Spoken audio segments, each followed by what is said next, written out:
Welcome to Freerider. We've been riding all over Australia and we are back in Adelaide at the Bend for the Harley-Davidson 120th anniversary celebrations. And if you're a Harley owner and a H.O.G member, then this is what it's all about. A massive celebration for the riding community, and we're going to show you the 120th celebrations in all their glory. There was so much to do at the rally. Food trucks, bars, service and retail vendors, motorcycle service and washes, raffles, parades, a show and shine, guided rides around Adelaide, go-karting, drag races, outdoor games, and a massive concert on Saturday night.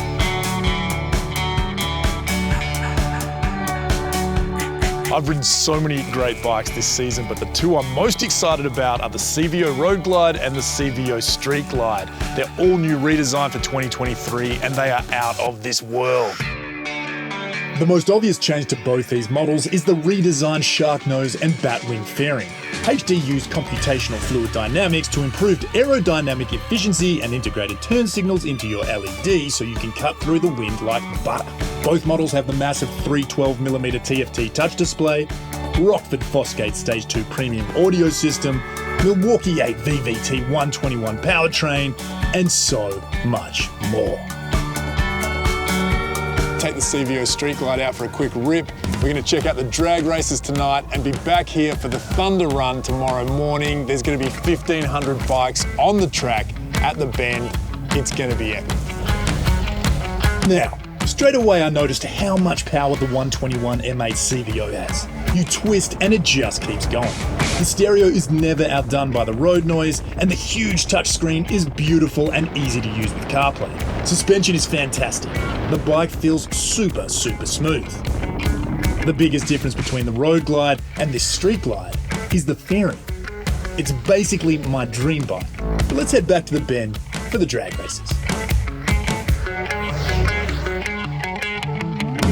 Tonight's entertainment for those who have made the journey to the celebration, getting to rip up the quarter mile on the brand new dragway at the Bend.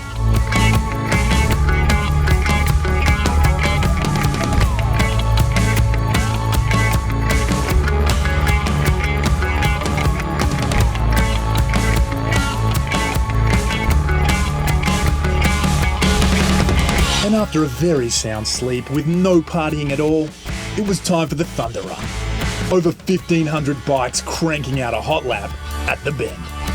There are so many things happening with Harley-Davidson these days, it's hard to keep up. Just ask today's guest, the Managing Director of Harley Australia and New Zealand, Nigel Keough. Nigel.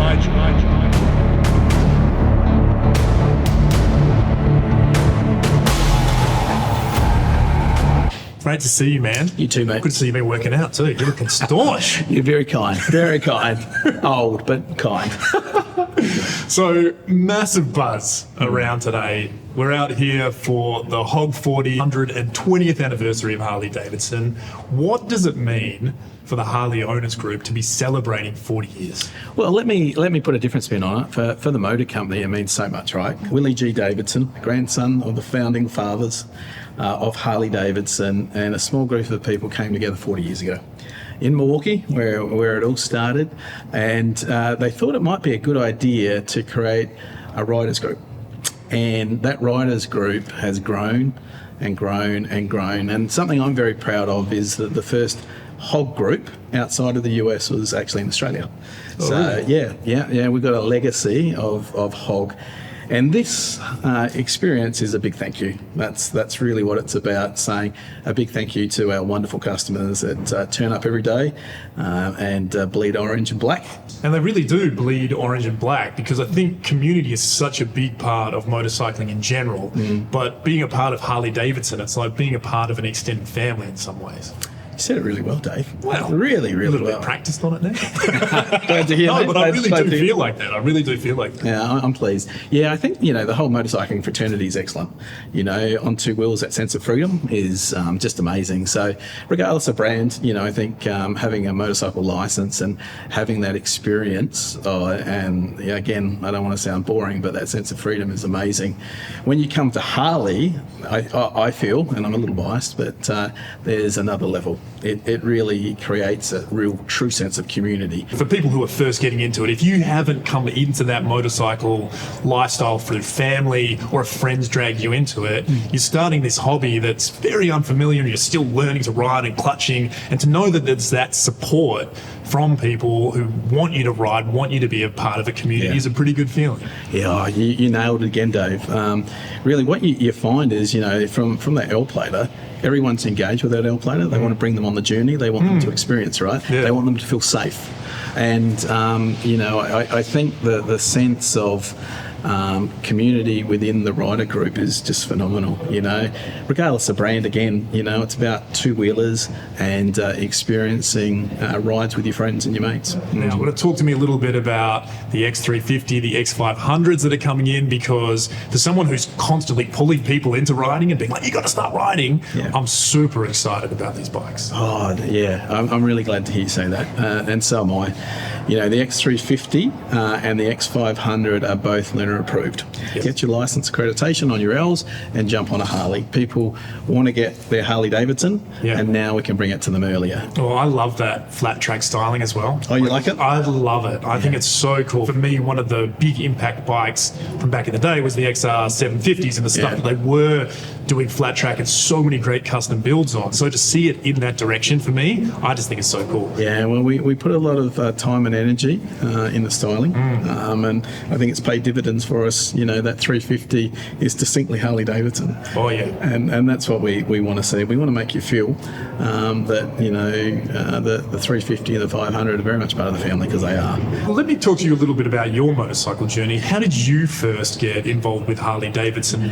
I started like a lot of people on dirt bikes. My familiar story. Yeah, you too. Yeah. So many people dirt bike. Yeah, it is. It's a great way, because if you fall off on the dirt, yeah, it's all right. You get back up pretty quick, right? My Harley journey started on a street rod. I was very much drawn to the style, the power, the performance, and that fat 240 on the back used to make me smile. Today I'm on the CVO Road Glide. It's a big change for the Road Glide. We were talking a little bit before the camera started rolling, a bit of a polarising change. How do you feel about those new models coming in and supplanting some of the older models like the Road Glide? If we know anything about your motorcycle journey, it has to evolve. You start as a newly formed rider, and then you start to become more competent.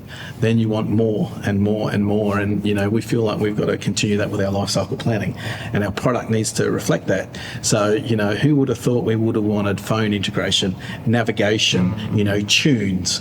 None of that was probably desired or wanted 50 years ago, but today, yes, it is the bee's knees.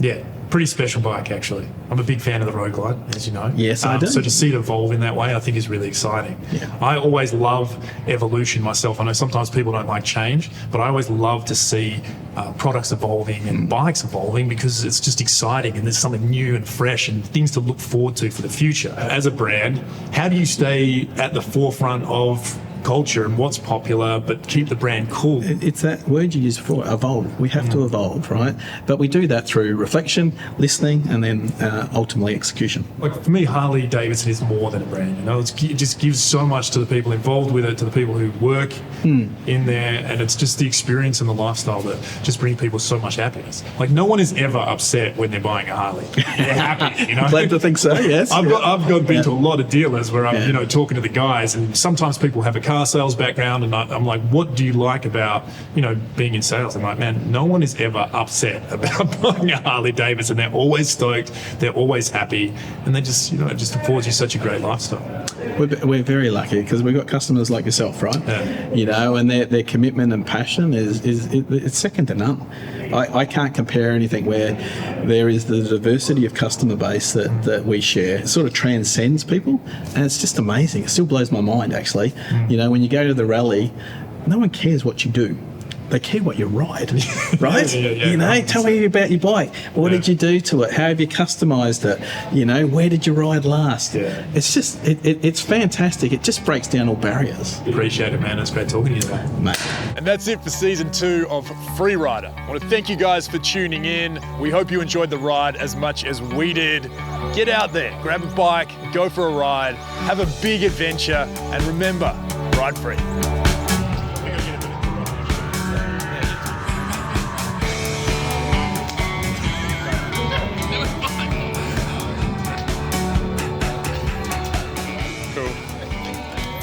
Okay, I'll just get one more, sorry, just a little bit wider. So